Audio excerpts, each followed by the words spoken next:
이 믿음은 나의 믿음이 내 자녀들, 내 자손들 혹은 내가 사랑하는 사람들에게 생명력으로 전달되어질 믿음에 대해서 설명을 하고요. 근데 이 믿음에 있지 않은 사람들이 있습니다. 믿음 안에 있는 사람은 그처럼 믿음 안에서 성장하고 성숙하고 믿음으로 시작하여 마무리를 짓지만, 믿음이 없는 사람들, 그들은 누구냐? 하나님의 진노가 머무는 사람이다. 그래서 우리가 하나님의 진노가 머무는 사람에 대해서 지난주 4주, 4주간 살펴봤잖아요. 하나님의 진노가 머물러 있어 언제 하나님의 심판이 이루어져도 이상하지 않는 사람들, 첫 번째 부류는 우상숭배자들. 하나님을 알만한 것이 있음에도 과학과 또 철학과 또 수사학과 이 땅에 있는 학문들을 통해서 연구하다 보면 하나님이 계시구나, 지적 설계자가 계시구나, 알만한 지성이 있음에도 하나님 섬기기를 거부하고 하나님의 자리에 우상을 얹혀놓고 그 우상, 결국은 자기의 유익을 위해서 우상을 만들고 자기를 섬기는 사람들, 뭐가 머물러 있어요? 하나님의 진노가 그 위에 머물러 있어요. 내버려뒀다, 방치했다. 저들은 하나님을 섬기지 않고 자기를 섬기니까 자기가 최고예요. 자기가 즐거우면 최고고 자기가 행복하면 최고예요. 창조의 질서를 어그러뜨리고, 남자가 순리대로 쓸 것을 영리로 사용하고, 여자도 마찬가지. 성적인 욕망과 쾌락을 위해서, 자기의 만족을 위해서 살아가는 하나님의 진노가 머물러 있지요. 그들은 하나님 마음에 하나님 두기를 싫어해서 상실한 마음, 성령님과 함께하고 그분의 지도를 받지 않고 자신의 욕심을 따라 이루어졌던 로마서의 21가지 죄악들이 쫙 나열되죠. 하나님의 진노가 머물러 있는 자들. 두 번째 부류는요, 도덕과 윤리주의자. 우리 가운데 법 없이도 살 사람도 있고요, 우리 가운데 정의를 정말로 잘 구현하는 사람이 있어요. 그리고 선행을, 남다른 선행을 잘하는 사람들이 있어요. 기부를 엄청나게 많이 하는 사람들도 있어요. 그들은 하나님의 진노가 없느냐? 아니에요.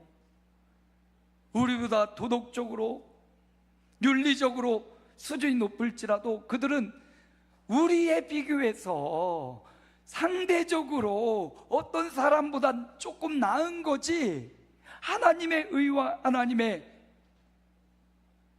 선을 따라갈 수가 없어요. 그래서 상대적으로 우리보다 우월한 윤리, 도덕, 재판관, 선행, 또 법 없이 살 것 같은 사람, 그들 또한 하나님 앞에 서면 반드시 하나님의 진노의 심판을 받게 된다.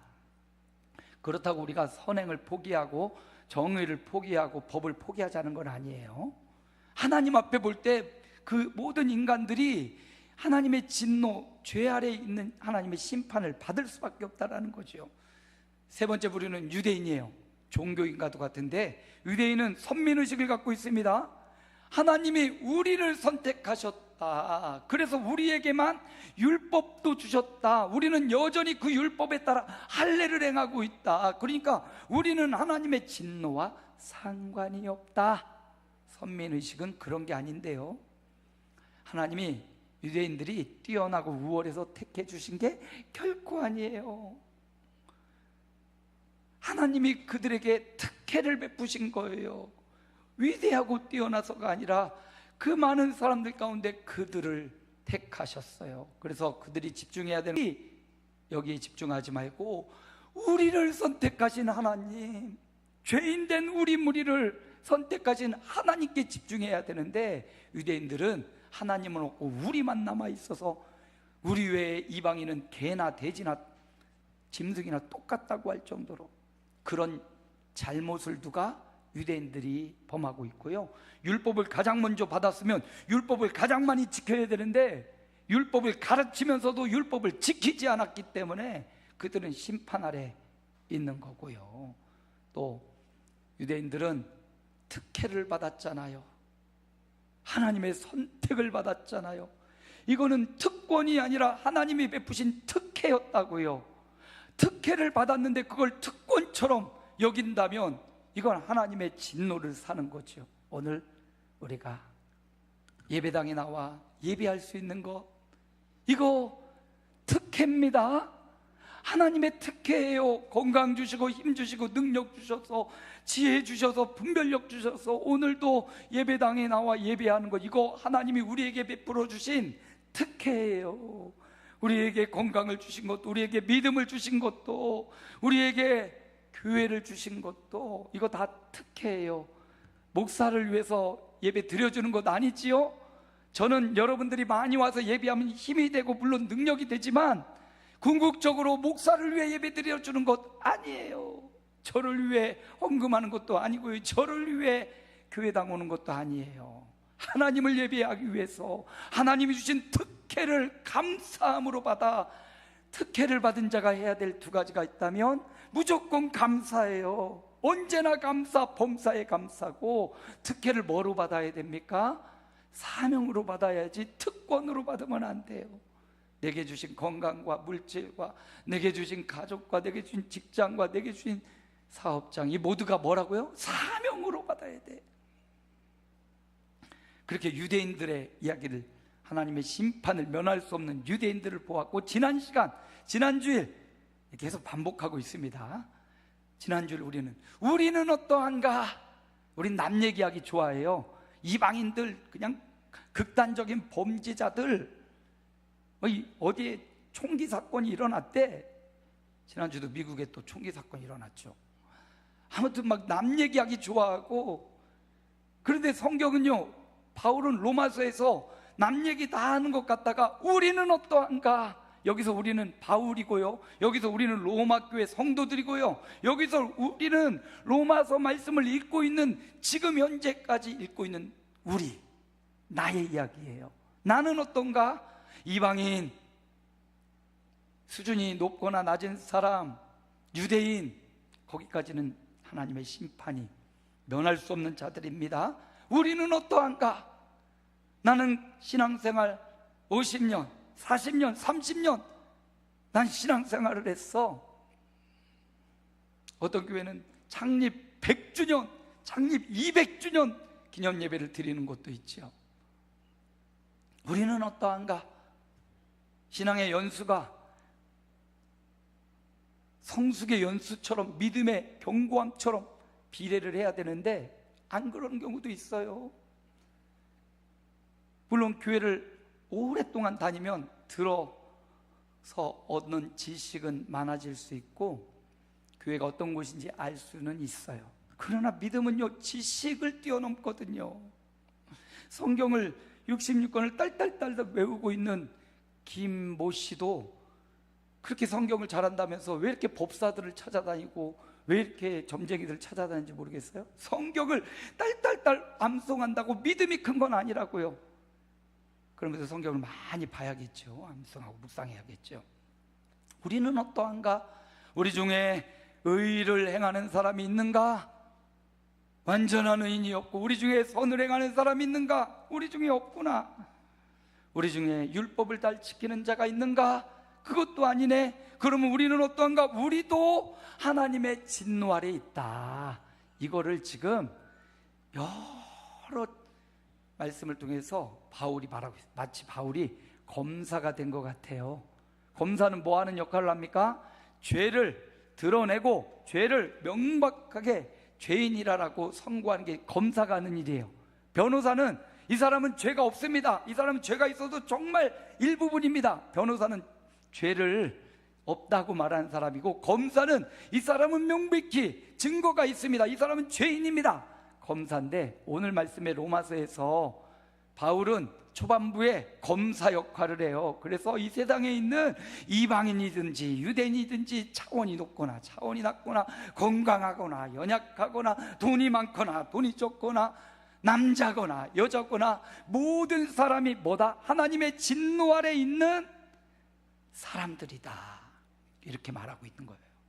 이제 한 4, 5주 이 말씀이 계속되니까 우리 아들이 왜 이렇게 하나님이 나를 죄인이라고 이렇게 만들어 놓고 왜 이렇게 죄인이라고 계속 공격을 하는지 나 정말 스트레스가 받는다고 그러더라고요. 여러분, 이게 정상적인 반응이에요. 계속 지금 너 죄인이야, 너 하나님의 진노가 언제 임해도 이상하지가 않아, 계속 계속 우리를 막 긁어대고 있거든요. 여러분 어떠셨어요? 4주간 5주간 오늘까지 설교를 듣는데 좀 이런 답답함이 있습니까? 정상이에요. 정상. 그런데 오늘 본문에서 왜 이렇게 바울이 검사 노릇하며 너 누구를 막론하고 죄인이라고 계속 몰아가는 이유가 오늘 본문에 나와 있어요. 오늘 말씀을 들으며 해방과 자유함을 누리시기를 축원합니다. 그래서 하나님의 진노를 면할 자, 피할 길이 있어요. 지금까지 너는 하나님의 진노의 대상이야, 이렇게 말했다면 오늘 4절을 보는데 이 4절 가운데 너는 그 진노, 누구도 피할 수 없는 그 진노를, 죄인된 굴레를 벗어버릴 방법과 길이 있어. 오늘 그 길을 저와 함께 발견해 나가시기를 축복합니다. 많은 목사님들이 오늘 본문을 설교를 하시는 목사님들의 설교를 제가 많이 참고하고 주석도 보는데, 본문을 대하지 않고 본문 설교를 하면서 다른 이야기를 하는 경우가 많아요. 저는 좀 지혜가 부족하고 연약하지만 본문을 보자고요. 저의 메시지는 본문 중심이에요. 그래서 오늘 우리에게 주신 본문을 통해서 내게 주시는 말씀이 뭔가, 본문을 예화가 좀 적더라도 오늘 본문에 집중해서 봅시다. 19절 함께 읽습니다. 율법이 말하는 바는 율법 아래에 있는 자들에게 말하는 것이니 이는 모든 입을 막고 온 세상으로 하나님의 심판 아래 있게 하려 함이라. 율법을 주신 이유가 뭐냐면 모든 사람을 심판 아래 두려고. 요즘 우리 부곡동에도 카메라가 들어와서 찍어요. 주정차 위반. 그래서 지난 주중에도 보니까 이 구청 직원들 같은데 현수막을 붙이고 있더라고요. 이곳은 주정차 단속 구간입니다. 그러면서 요즘은 스티커도 안 끊어요. 차로 쫙 다니면서 한번 쫙 찍고 가요. 그리고 5분 있다가 다시 와서 쫙 찍어요. 5분 동안 이 차가 움직이지 않았으면 다 주정차 위반이에요. 5만 원. 여기 교회 앞에 저 골목에 다 세우는 무조건 5만 원. 휴일은 잘 안 찍으니까 오늘은 좀 안심하세요. 평일날 이곳에 계속 다니면서 사진을 찍어요. 한동안 잠잠하다가 요즘 또 열심히 사진을 찍어가지고 교회 앞이 좀 훤해져서 평일엔 좋은데 주말엔 또 차들이 많아지더라고요. 이 법을 세워놓고 주정차 위반한 사람들 무조건 찍어가지고 과태료를 부과합니다. 잠재적 죄인이 된 것 같아요. 예? 여기 차가 그렇게 많이 다니는 구간이 아닌데도 법으로 보면 우리 가운데 라인에 2줄 노란색 라인이에요. 중앙선을 침범하지 못하는 아주 엄격한 2줄 라인이 교회 앞에 쳐져 있거든요. 법적으로 보면 여기 되면 안 돼요. 그러나 도리적으로 보고 윤리적으로 보면 이곳이 막 차가 붐비는 곳도 아니고 막 도시도 아니에요. 저기 막 중앙동도 아니잖아요. 그런데 여기까지 와서 막 카메라를 들이두고 과태료를 막 부과를 하고 있는 거예요. 그걸 보면서 우리 모두는 잠재적 범죄자구나, 그걸 깨닫게 돼요. 잠재적 범죄자. 법을 만들어 놓고 그 법의 테두리에 맞지 않으면 무조건 과태료를 막 때려요. 상황과 여건을 따지지도 않고. 윤리적인 법, 사회 법도 우리를 잠재적 죄인 취급하면서 이거 주정차 했다고 막 해서 구청에 세금을 막 내게 하잖아요. 그런데 이 우리 사회의 법 잘 지켜야 돼요. 어쨌든 법이니까 될 수 있는 한 지켜야 돼요. 사회법도 그런데 하나님의 율법은요, 율법을 보면 가장 간단하게 보면 10가지 계명, 10계명이잖아요. 그런데 그거를 율법학자들이 토라 해가지고 613개로 나눠놨어요. 세부적인 법이 또 있어요. 613개를 또 잘라서 보면 하지 마라 계명이 있고요, 하라 이 계명이 반반 나눠져 있어요. 여러분, 우리나라 헌법도 굉장히 복잡하고 다양한데 이것도 부족해서 또다시 법을 국회의원들이 만들고 있잖아요. 하나님의 율법도 10가지 계명과 613가지의 해야 될 계명, 하지 말아야 될 계명을 다 만들어서 이스라엘 백성이 줬단 말이죠. 그럼 율법을 주신 목적이 뭐냐? 잘 생각해 봐야 돼요. 하나님이 율법을 주신 시점을 보면 애굽 땅에 종살이 할 때 주신 게 아니에요. 그렇죠? 애굽 땅 종살이 할 때 그들에게 율법을 주지 않고 하나님이 그들을 그냥 그곳에서 건져내고, 종되었던 땅에서 건져내고 홍해를 건너고 마라를 지나 엘림을 지나 시내산에 이르렀을 때 1년 정도 지났을 때 거기에서 하나님이 모세에게 율법을 주시고 계명을 주셨던 거예요. 자, 이걸 구속사로 풀어보면 하나님이 이스라엘 백성을 먼저 이걸 지켜, 그럼 내가 너희를 건져줄게, 이렇게 한 게 아니라 먼저 그들을 구원해내고, 그리고 이제 어떻게 살아야 되는지 율법의 계명을 주셨다라는 거예요. 그러니까 우리가 무엇을 행해서 구원을 받는 게 아니라 예수 그리스도를 믿는 믿음으로 구원을 받고, 구원을 받은 사람이 어떻게 살아야 될지에 대한 법이 율법이었다. 구속사적으로 그렇게 풀리고요. 근데 율법을 보니까 너무 조항이 많아요. 해야 될 계명, 하지 말아야 될 계명, 그 계명을 다 지킬 수 있냐? 율법학자도 다 못 지켜요. 그냥 눈으로 보이는 것만 어떻게 해서 지키는 줄 몰라. 그러나 주님이 말씀하시기를 심령이 가난한 자는 복이 있다. 심령이 날마다 가난할 수가 있나요? 불가능해요. 마음으로 음욕을 품는 자마다 간음하는 자다.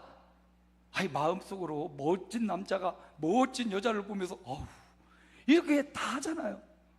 간음하는 거래요. 사람 살다 보면 미워하는 사람 없나요? 가장 사랑해서 결혼을 했는데 그 사랑하는 사람이 그렇게 밉대. 언제는 그렇게 사랑했는데 살다 보니 그렇게 꼴보기도 싫대요. 정이 많아 결혼을 했는데 그놈의 정이 싫어서 헤어지고 싶다고 하고요. 박력이 있어서 좋았는데 주먹질을 하니까 싫어지고요. 여러분, 우리 사람에게 주신 이 수많은 하나님의 계명과 율법은요, 다 지켜낼 수가 없어요. 율법을 주신 목적이 20절에 나와요. 지키라고 주신 건데, 지키라고 주신 법의 진정한 목적은 20절이에요. 함께 읽어볼까요? 그러므로 율법의 행위로 그의 앞에 의롭다 하심을 얻을 육체가 없나니 율법으로는 죄를 깨달음이라. 율법으로 구원하려고 주신 게 아니래요. 구원은 출애굽시킬 때 이미 구원해 주셨어요. 1년 후에 시내산에서 계명을 주신 이유는 이제 예수 믿고 구원받았으니, 하나님을 믿고 구원받았으니 이제 거룩한 삶을 살라고 주신 거예요. 구원을 위한 도구가 아니었어요. 뭐를 깨닫기 위한 도구다? 죄를 깨닫기 위한 도구였어요. 사주간 너희는 죄인이야, 너는 우상을 숭배하지, 자기를 숭배하지, 자기 욕망을 따라 살지, 욕심을 따라 살지, 너는 수준과 높은 사람과 차원이 다르고 너는 수준이 낮은 사람이지, 너는 유대인처럼 선민이 아니지. 이렇게 우리가 너는 죄인이야, 죄를 깨닫게 하고 있어요. 뭐가? 율법이 우리가 죄인임을 깨닫게 해요. 613가지를 보면서 또 오늘 뭘 어겼네, 오늘 몇 번째를 어겼네, 오늘 몇 계명을 어겼네, 그럼 나는 뭐다? 나는 죄인이네. 이걸 깨닫게 하려는 거예요. 죄인임을 깨닫는 사람만이 하나님의 은혜를 찾아갈 수 있거든요. 나는 당당해, 나 아무 죄가 없어, 그런 사람이 하나님을 찾을까요? 안 찾아요. 병든 사람이 누구를 찾아요? 의사를 찾아가는 겁니다. 병든 걸 알아야 의사를 찾아가서 진단을 받고 검사를 받아요. 난 안 아픈데? 그러다가 훅 가는 사람 얼마나 많습니까? 마찬가지로 내가 죄인임을 깨닫는 사람이, 그 사람이 하나님의 은혜를 갈망하는 사람이 되는 거예요. 그래서 오늘 사도 바울이 계속해서 덫을 놓듯이 너는 죄인이야, 여기 덫에 걸릴까 아니면 이쪽 덫에 걸릴까, 이방인의 덫, 유대인의 덫, 수준 높은 사람, 수준 낮은 사람, 아픈 사람, 건강한 사람을 다 죄인으로 촘촘한 그물을 매가지고 오늘 너는 어떤데? 나도 죄인이구나, 이걸 깨닫게 하기 위함이에요. 그걸 깨닫는 자가 어떻게 해요? 하나님 앞에 나아가서 회개하죠. 자복하죠. 나 예수 믿고 구원받았는데 난 당당해. 지난주에 말한 대로 그 사람은 1만 달란트 탕감받은 사람과 똑같아요. 1만 달란트 탕감받았으면 이제 죄인이고 탕감받은 자로 감격하며 또 다른 사람들을 사랑하고 다른 사람 용서하고 살아야 되는 거잖아요. 근데 100데나리온 빚졌다고 잡아들이고 패고 오기 가둬도 주인이 그를 당장 끌어와서 빚을 갚으라고 하잖아요. 여러분, 죄를 깨닫는 자가 하나님의 은혜에 더 가까운 사람이에요. 그래서 경건한 믿음의 선배들이 무슨 죄를 지은 것도 아닌데 통회하고 자복하는 사람, 그가 하나님의 은혜를 가장 많이 받는 사람이라고요. 예, 죄를 깨달았으면 뭐 해야 돼요? 회개하는 사람이 되는 거죠. 제가 우리 주변 우리 친구, 저와 동년배인 목사님이 아주 큰 교회를 건축을 해가지고 지금 이제 하고 있어요. 100억 넘게 들여가지고 지금 빚이 막 150억 넘는다고 그래요. 코로나 시기에 이 건축을 해가지고 엄청 힘들어서 살이 막 쪽쪽 빠지고 어려웠어요. 교회를 건축하는 과정을 옆에서 지켜보는 저로서 어떻게 할 수 있는 바가 없어 기도하다가 제가 마음에 하나님 감동을 주셔서 소정의 금액, 저에게는 큰 금액이지만 그 건축 규모에 비하면 아무것도 아닌 금액을 제가 이렇게 보내서 건축원금 한다고 보내드렸거든요. 그랬는데 그분이 이제 굉장히 작은 거지만 주변에 목사님들이 이런 일에 동참하지는 않은데 목사님이 이렇게 동참해 주셔서 너무 고맙다고 하면서 성전 봉헌을 하면서 봉헌 감사패를 하나 만들어서 저에게 이렇게 보내줬더라고요. 그래서 아이고, 요즘도 빚에 허덕이고 있어요. 그 교회는 한 달 지날수록 1,000만 원 이상이 빚으로 계속 쌓이고 있다고 그러더라고요. 요즘도 힘든데 그 힘든 교회 헌금을 해드리고 제 마음이 그때 기뻤어요. 감사함으로 했어요. 근데 어느 날 지나고 나니까 제가 그 목사님을 만나면 무언가 내가 이 사람에게 어려울 때 뭔가를 했으니 저 사람도 나에게 뭔가 베풀어야 되지 않나라는 보상심리가 제 안에 흐르고 있더라고요. 이걸 발견한 거예요. 하나님, 내가 이렇게 사악하네요. 그분이 그렇게 어려울 때, 지금도 우리 교회 뭐 힘들긴 힘들죠. 우리 교회도 크지만 우리 교회도 빚이 있고 하지만 우리 교회 어떻게 운영되잖아요. 그 교회는 지날 때마다 1,000만 원 빚이래요. 그런데 그런 양반을 보면서 제 마음에, 야, 내가 어려울 때 너 이렇게 내가 했다, 내 의가 살아서 너도 나에게 뭐 좀 해야 되지 않나, 이런 보상심리를 아직 갖고 있는 제 자신을 발견하면서 하나님, 내가 이렇게 사악하네요. 하나님, 내가 이렇게 죄인이네요.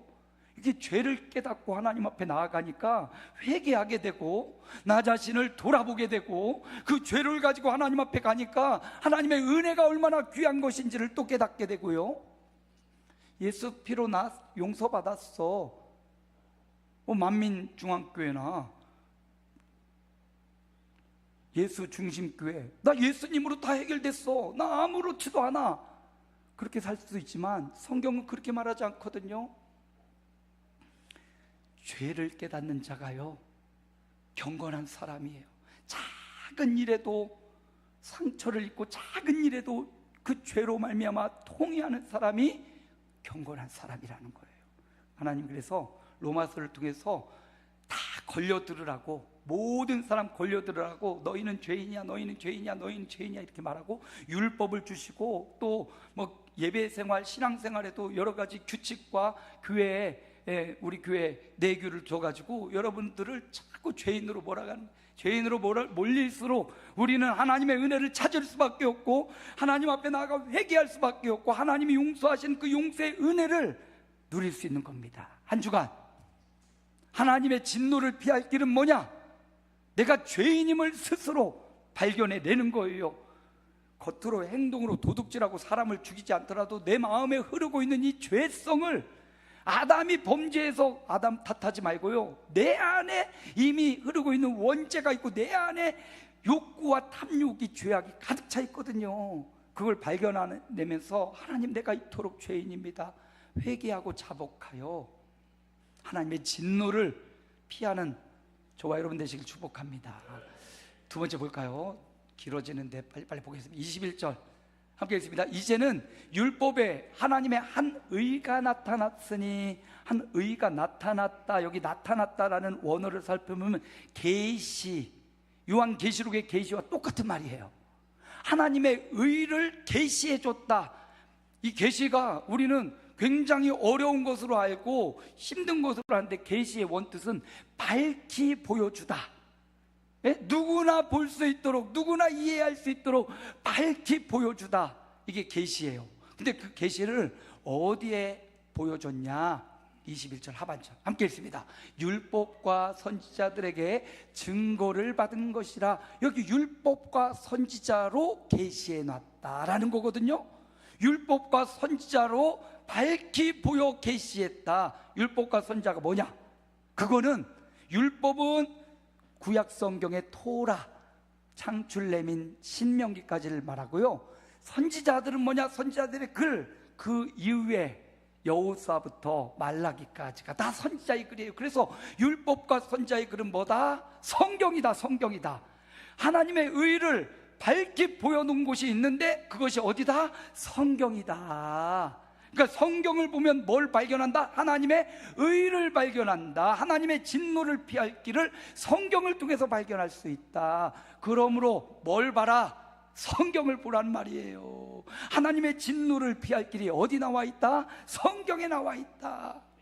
그러므로 성경을, 율법과 선지자를, 그 성경의 말씀, 율법과 선지자들의 증거를 받았다. 여기 증거라는 단어도 증언하다, 선포하다, 설교하다, 이런 의미거든요. 그러니까 우리가 계속해서 율법과 선지자, 하나님의 말씀의 설교를 들어야 돼요. 그리고 봐야 돼요. 읽어야 돼요. 깊이 묵상하고 암송해야 됩니다. 다른 책들은 한 번 보고 또 보면 금방 질려요. 아, 이거 봤던 내용인데? 근데 성경은 볼수록 달라요. 어린 시절에 봤을 때와 중년과 노년에 볼 때 또 다르고요. 또 깊이 묵상하면서 받는 은혜가 또 다르고요. 그래서 계속 반복해서 볼수록 하나님의 의를 발견할 수 있는 곳, 말씀이에요. 다른 곳이 아니에요. 계시는 꿈이나 환상이 아닙니다. 예, 물론 우리 중에 민감해서 꿈이나 환상을 통해서 하나님의 뜻을 발견하는 분들도 계시지만 위험합니다. 해석에 따라서 애매한 해석을 하면 그 꿈과 환상이 잘못 적용될 수가 있고요, 누구에게나 동일하게 적용될 수도 없어요. 그래서 꿈과 계시는 참고다. 뭐라고요? 참고다. 진짜 계시는 어디에 있다? 성경에 있다. 그래서 성경을 통해서 우리가 어떻게 구원받는지, 어떻게 구원받았으니까 살아야 되는지 성경을 기준 삼고 살아야 정확할 수 있어요. 우리가 하나님의 진노를 피할 길은 어디에 나와 있다? 성경. 그런데도 구약의 성도들은, 신약의 성도들은 이 성경을 이렇게 갖고 다니는 사람이 한 명도 없었어요. 이렇게 갖고 다니는 사람이 다 두루마리, 이렇게 큰 두루마리가 똘똘똘똘 뭉쳐가지고 몇 개씩 가지고 들고 다녀야 한 말씀 보고 한 말씀 보고. 제가 말씀드렸죠.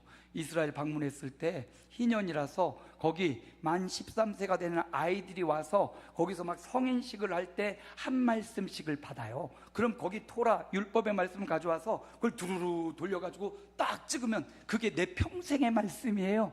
그 말씀 한 절 가지고 평생을 살아가. 유대인들은 구약시대도 그랬고 신약시대도 이렇게 성경이 어디 있었나요?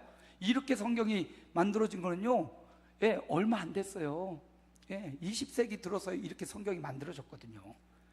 계시의 말씀, 밝히 하나님의 뜻과 의와 진노를 피할 길을 여기다가 딱 기록해서 우리는 언제나 성경에 집에 한두 권씩 있고 머리맡에도 있고 교회에도 있고 집에도 있는데, 있으면 뭐예요? 보질 않고 깨닫질 못하고 하나님의 뜻을 발견하려고 노력을 하지 않는데 부족입니까? 이것은 마귀가 떠나가는가? 아니에요. 선지자들의 증거를 받은 것이라. 받아야 돼. 내 말씀으로 받아야 돼요. 설교를 내 말씀으로 받고, 설교 일주일에 1시간으로 여러분의 영적인 일주일의 시간이 이 1시간으로 절대로 채워지지 않아요. 유튜브의 말씀을 또 반복해서 보시고 여러분 개인적으로 하나님의 말씀을 읽고 묵상하고 이 말씀을 적용시키지 않으면 하나님의 뜻을 발견하기가 쉽지 않아요. 그러니까 어떻게 하자? 하나님의 말씀을 깊이 묵상하자. 하나님의 의와 뜻이 있는 그 말씀을 깊이 묵상하고, 우리 장모님도 이걸 지금 계속 쓰고 계시더라고요. 성경을 필사를 해요. 2번을 쓰기로 작심을 하고 1번을 벌써 썼고 이제 2번째 쓰고 계시대요. 자녀가, 우리 장모님이 우리 사모하고 아들 하나가 있거든요. 2명이라서 아마 2번을 쓰나 봐요. 사위는 자식도 아니야. 사유권 쓰지도 않고 2명을 위해 쓰는데 2번째 쓰는데 시험이 왔어요. 아주 큰 시험이 왔어요. 성경을 쓰는데 내가 말이지 그렇게 마음에 소원을 두고 성경을 쓰고 1번을 쓰고 2번째를 쓰는데 말이야, 에이 쓰기도 싫어. 목사님에게 시험이 들은 거예요.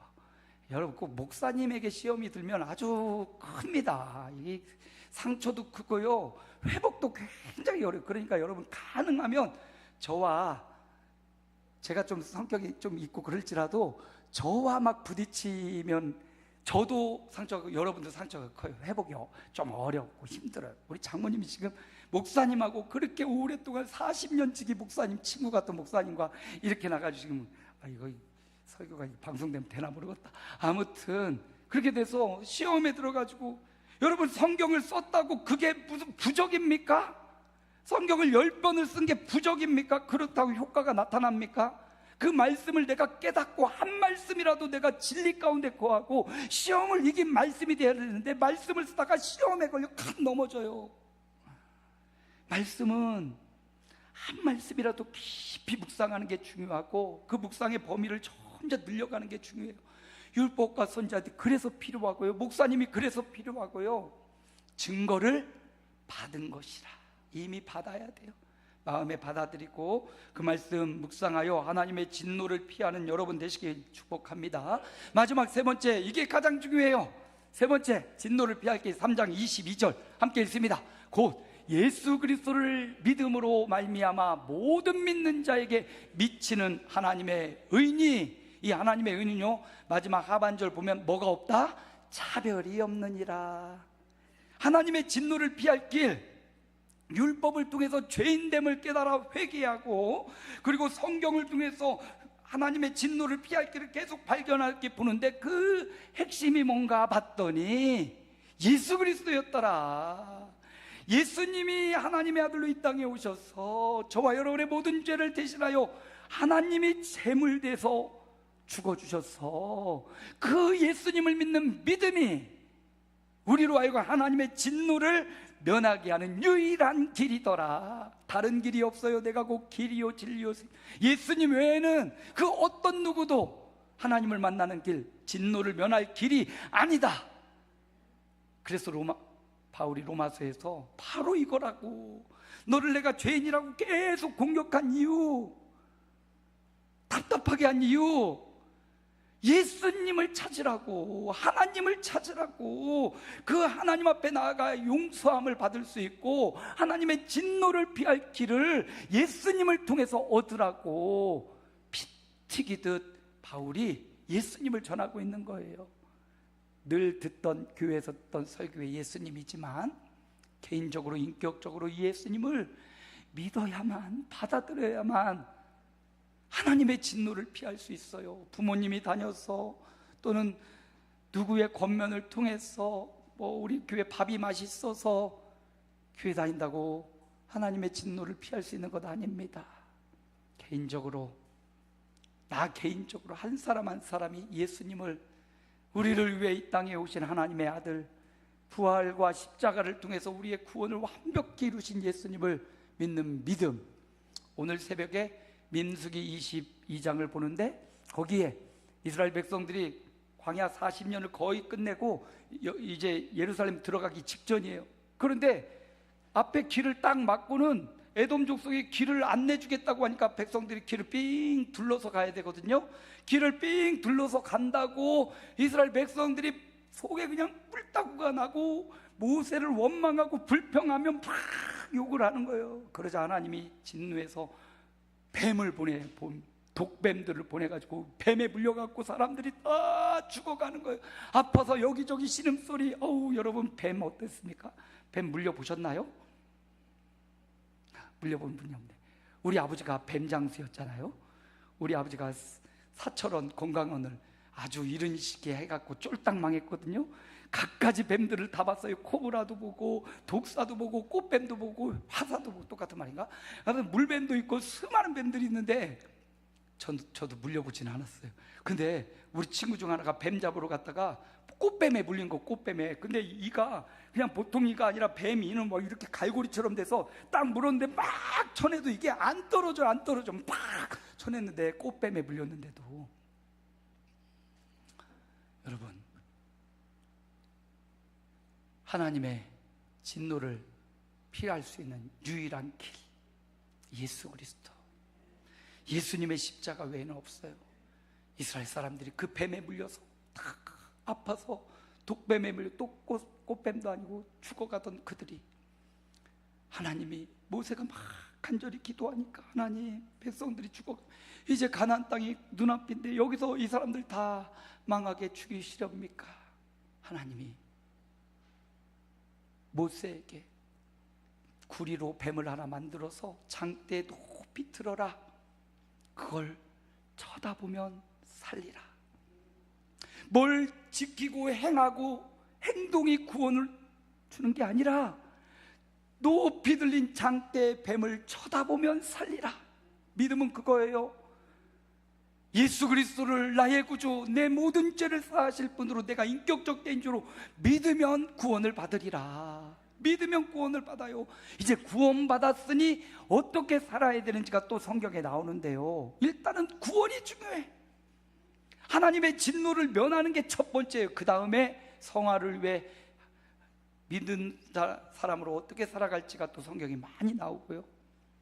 오늘 말씀을 통해서 죄인임이 확정되고 증거되었다면 제 예수 그리스도의 은혜로 죄사함 받고, 예수 그리스도의 은혜로 차별이 없는 하나님의 은혜, 이방인이나 유대인이나 차원 높으나 차원이 낮으나 똑똑하나 미련하나 차별 없이 예수 믿는 그 믿음을 보고 건져주고, 바라본 즉 쳐다본 즉 살리라, 믿는 즉 살리라. 이 생명의 역사가 저와 여러분에게도, 또 저와 여러분을 만나는 사람들에게도 전파되는 한 주간이 되시기를 예수님의 이름으로 축원합니다. 주님 부르고 결단 기도합니다. 주여.